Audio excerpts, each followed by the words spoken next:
Hi there. So, Unite. Actually, I was planning on releasing another video today, but a couple of things during the keynote caught my eye, and I decided to make a video about it. And look, I'm a developer. While Unity mentioned a lot of interesting things like Unity Studio, Unity Vector, and collaborations with game studios, I won't cover those. I want to talk about things I'm interested in, things I think you might be interested in. So, buckle up.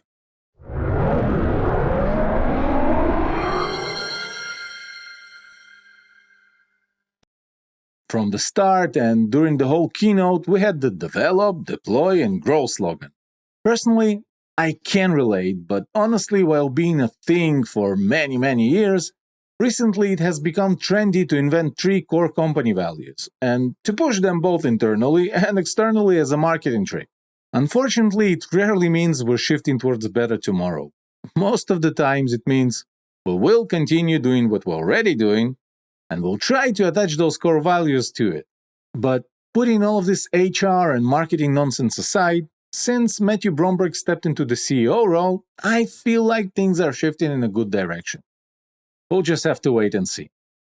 So, as part of this mantra, all of the presented features and tools were aimed at improving those 3 stages of game production, with a focus on faster.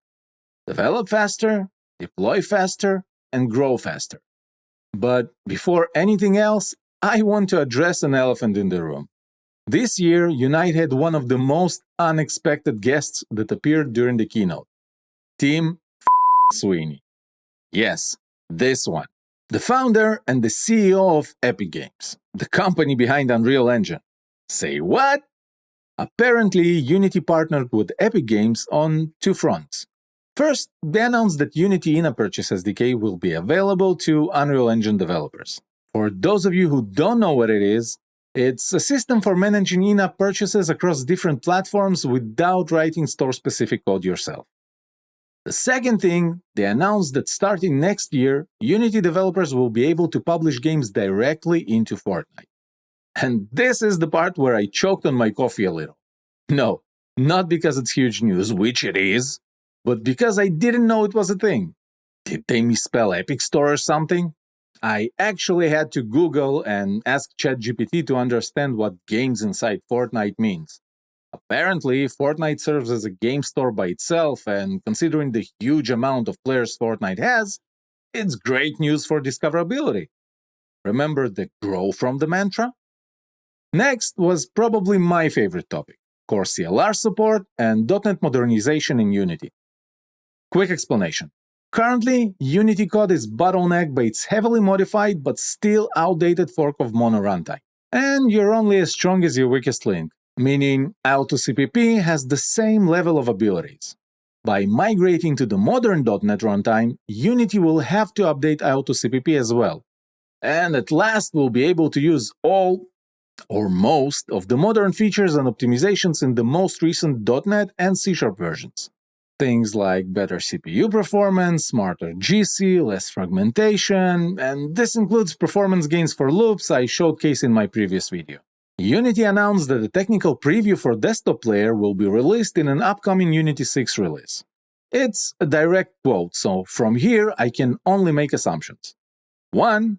We're probably talking about Unity 6.3 and not the next minor update for 6.2. 2. Currently, only desktop builds will support it. And I really hope that desktop means not only Windows, but Mac and Linux as well. Once it's released, I'm going to be one of the first to try it out, and I can't wait for them to finalize it for all platforms. But realistically, I don't expect them to ship a stable version for another year or so. Up next is a new initiative called Core Standards. I don't want to make it sound too small because a lot of thought has probably gone into it, but you can probably summarize this initiative with 2 words. Verified badge.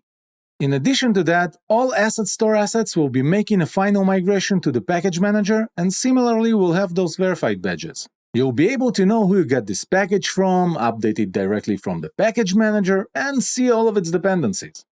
And unless I'm missing something because I've never published on the asset store, except for the badge, we've had this for years with regular UPM packages, no? And I'd love to hear your thoughts on the matter in the comment section. Then there are 2D tools. There are 2 pieces of news, and the first one actually looks too good to be true. Unity brings 3D support to 2D games. They showed a nice demo where they used a 3D character in a 2D platformer game. With a simple checkbox, you can make Unity treat your 3D objects as 2D. It will respect the sorting order, the ability for a shader written for a 3D object to support 2D lights, sprite masks will work on 3D objects, and there will be workflow integration with tools like Shader Graph and VFX Graph. It's just too simple and too powerful. Almost too much. The second announcement is significantly smaller, but still impactful. Unity is updating its low-level 2D physics API to use the latest Box 2D version 3. It shouldn't change your day-to-day work, but it should improve 2D physics and its performance. One important thing to note, it's a major version jump, so if you upgrade to Unity 6.3, make sure to double-check that your 2D physics works as expected. Platform Toolkit is another huge announcement, and with it they're focusing more on development for consoles, which is usually a huge pain for indies, small studios, or solo developers. First, similarly to what they do with in-app purchases, they're bringing an SDK that will abstract some common areas into shared code. And they're starting with user management, controller management, save data, and achievements. Basically, if you want to unlock an achievement, you call some method provided by Unity and import a package per platform. Then, your achievement will magically work on Steam, consoles, and mobile platforms. It's really nice. The second thing is also nice. Those of you who have tried to pass console certification, I haven't, I only heard about it, know how painful it can be. Unity built certification assistants that helps pass those certifications.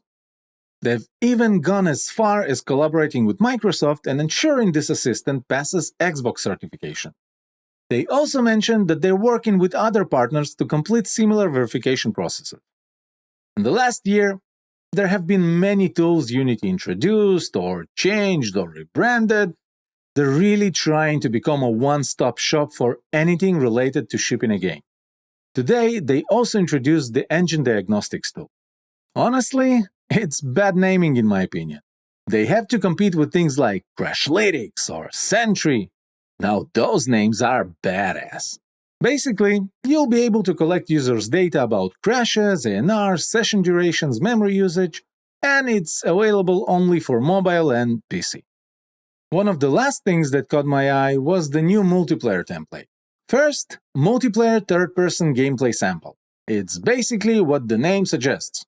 You get a third-person playground built with block content and netcode for game objects.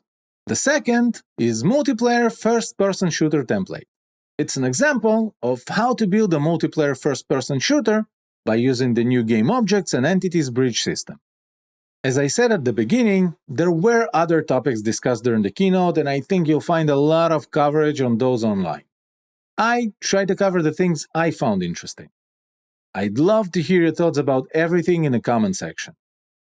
Keep on creating, and I'll see you in the next one.